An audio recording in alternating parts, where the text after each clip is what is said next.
What's up, Fantasy League enjoyers? Hopefully you're having a great day, and hopefully Astana was a good event for you. We went from hero to zero, from 1% to 74%, which is kind of rough, but this will need to be a rapid-fire video because the turnaround from Astana to Dallas is incredibly fast, and as of the time of recording this, the next event starts in about 3 hours. So I'm going to try and get this out as fast as possible. Apologies for lack of camera and how fast this video will be, but just the turnaround, guys, it's crazy. So top 74%, disappointed by the Mongols and Na'Vi, who both went out in their first game. I was hoping one of these two teams would make the finals. NIP continued to impress, did a good job against Spirit, even though they did end up losing. And then obviously Spirit did bag us a fair amount of points here, but not as many as I was hoping for. Only 20 on Chopper and only 62 on Shiro, even though they did win the whole thing. That being said, though, this is all about Dallas, and we have two groups, all best of threes. And I think it's safe to say that Group B is a little bit more competitive than Group A is. In Group A, we have Vitality, Legacy, 3D Max, A Gamer Legion, the Mongols and Furia, G2, and Lin Vision. And then in Group B, Mouse, BC Game, Liquid, FaZe, Aurora, Heroic, Falcons, and NRG. Realistically, Vitality are in the conversation. Some people would even make the argument that they're already in their own era. I think realistically they need to win the major in Austin to make that a case, and if they win Dallas and Austin, then for me it's undeniable that they have an era. They're on a 20 match win streak right now, not 20 maps, 20 matches, mainly focused on best of threes and some best of 5 grand finals thrown in there. Ever since Rops has joined, this team has gone from good to absolutely unstoppable, and I think that's going to continue here. They're against Legacy in the first game. No disrespect to the Brazilians, no disrespect to these guys, but I honestly think they're going to get absolutely annihilated. And then 3D Max and Gamer Legion could be close. I would expect Gamer Legion to maybe edge and win that one, but I think Vitality beat whoever's against them all the way through into the upper finals. And even then, on the lower side of their bracket, Mongols have been very shaky. They had a great group stage at Astana, then they were terrible in the playoffs, very disappointing. Furia are a team that have really made a significant improvement. Fallen going back to the rifle, by the way, has been amazing for him. It's like reinvigorated his individual performances, but it's also allowed Molodoi to really show what he can do. This young talent, his first ever playoff stage in front of his home crowd as well, and he performed. He had some really good games. Yekindar on his redemption arc as well. This Furia team is starting to look very interesting. Maybe a Furia that we've been waiting for over the last few years that has never really fully delivered. Mongols also shaky. I wouldn't be surprised if Furia win that. Now G2 also have Hunter back in place of Taz again, so they're going to be a little bit stronger. I expect them to beat Lin Vision fairly comprehensively. The winner of these two games going up against each other in the semifinals will be very difficult to call, but I don't think it matters a great deal because I think Vitality beat them anyway in the upper finals. Group B is a bit closer, but there are some teams here that have a transitional kind of situation going on. FaZe obviously have the GOAT of CSGO, Simple, is playing, which could be a double-edged sword. We'll have to wait and see how that one factors in.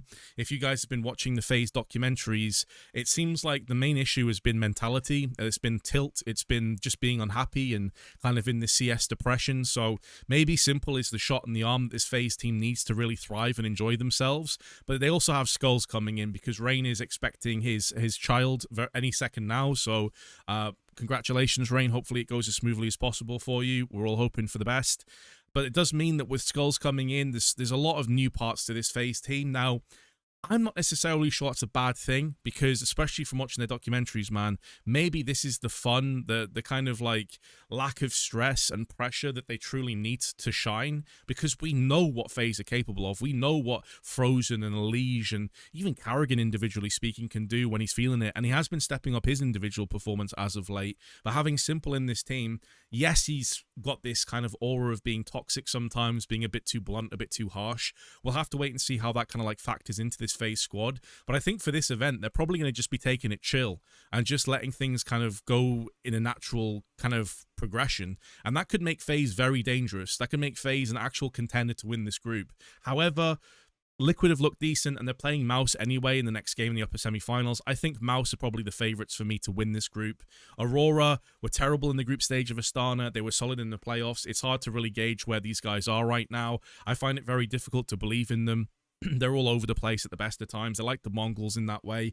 And I think Heroic may be a bit of an checked gem, like just going under the radar a little bit. Tina in particular, individual, has been fantastic as of late. They could cause an upset against Aurora. Problem for Heroic and Aurora, though, is they're facing the Falcons more than likely in the upper semifinals. This is the same Falcons that took Vitality to their limits, the team that's in the conversation for having an era right now, and they took them to grand finals on their first outing with Munacy, and they made them sweat. So only going to get better with time, and they've had a little bit more time now to develop and gel. Obviously, they weren't at Astana themselves, so they've been able to sit back and kind of watch on as everything unfolds. And I expect this Falcons team to be better than the last time we saw them, and that's probably good enough to win Group B, as far as I'm concerned. So I'm going to go for a bit of a gamble because I had a bad game last time. There's only 3 or 4 games left in this season, and it may not look like a gamble because I've got Zaiwu, and this guy is normally going to get you a ton of points, right? And I expect that he will here as well. I think he's going to have a bit of a smurf in this first group stage. However, it means I have to go for 4 IGLs. But there is a caveat to that. Although it's 4 IGLs, Apex individually has been playing well, and I'm going to put a leader on him to try and maximize the amount of points they're going to get from just winning games. Kixan for Falcons has often showed up when they need him. He actually is an IGL that definitely can frag. He's not one of those dead weight players. He honestly at times is top frag for Falcons, and before that top frag for Heroic as well. Don't really expect that when you have Munacy and you have Nico alongside you, but this is also a Falcons team that has their own kind of thing hovering over their head with this whole Kaisuke situation with Tessus. I'm not sure if that's going to affect them. Maybe Tessus is in that same mentality that Dexter was, where if this is one of his last outings before the major, then he's going to do his absolute best to show what he's capable of. Maybe that really ups his level. Brolan, before being kind of thrust into this IGL role, was a player that sometimes top fragged for Mouse. So even though it is 3 IGLs here in particular that you look at and you think, oh no, they're not going to perform individually well, they all have the ability to top frag on their teams. And so I feel a little bit more confident in that as a result. And then Shui was just, to be honest, 172k, I think. Let me double check that.